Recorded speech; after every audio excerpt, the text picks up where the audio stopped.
Pengakuan M. Ramdhano alias Danu membuka babak baru dalam kasus pembunuhan Tuti Rahayu 55 tahun dan anaknya Amalia Mustika Ratu 23 tahun di Jalan Cagak, Kabupaten Subang, Jawa Barat.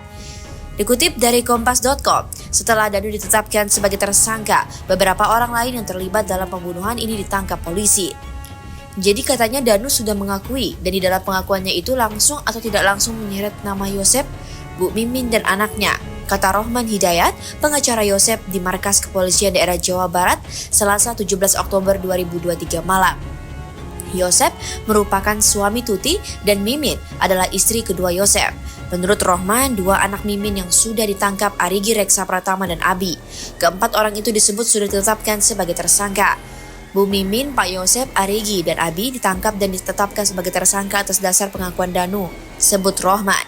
Polisi disebut Rohman juga telah menggeledah rumah Mimin pada Selasa sekitar pukul 16.30 waktu Indonesia Barat. Kendati demikian, Rohman menyebutkan keempat kliennya itu masih tidak mengaku telah membunuh Tuti dan Amalia. Sampai barusan Pak Yosep, Bu Mimin, Arigi, dan Abi masih dalam tetap keterangannya tidak melakukan, bahkan beberapa saksi seperti Bu Mimin, Arigi, dan Abi tidak pernah mengenal Danu sebelum kejadian. Bahkan setelah kejadian baru tahu, setelah jadi masalah, jelas Rohman. Direktur Kriminal Umum Kepolisian Daerah Jawa Barat, Kombes Surawan, sudah mengonfirmasi pernyataan Rohman. Sebelumnya diberitakan, polisi akhirnya menetapkan tersangka dalam kasus pembunuhan ibu dan anak di Subang setelah kasus itu berlalu lebih dari 2 tahun. Orang yang ditetapkan sebagai tersangka adalah Danu yang merupakan keponakan Tuti. Namun, belum dijelaskan secara terperinci peran Danu dalam pembunuhan ini.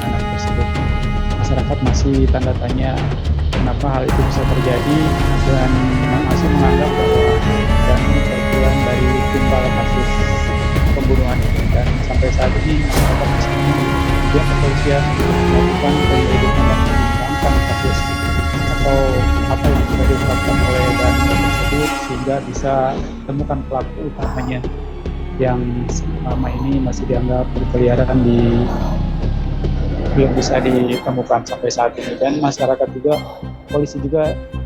menilai polisi akan kesulitan sekalipun Danu mengungkapkan beberapa sosok yang berada dalam TKP di saat peristiwa tersebut terjadi karena minimnya bukti, karena seperti tidak adanya CCTV dan lain sebagainya, sehingga pergerakan polisi juga akan mengalami kesulitan dan bisa jadi Danu menjadi salah satu korban kecelakaan tunggal atau yang sengaja ditumbalkan untuk kasus ini. Baik, Ahya, pada pagi tadi sebelum kita melaksanakan wawancara pada program live report ini, Anda sempat download Tribun X sekarang, menghadirkan lokal menjadi Indonesia.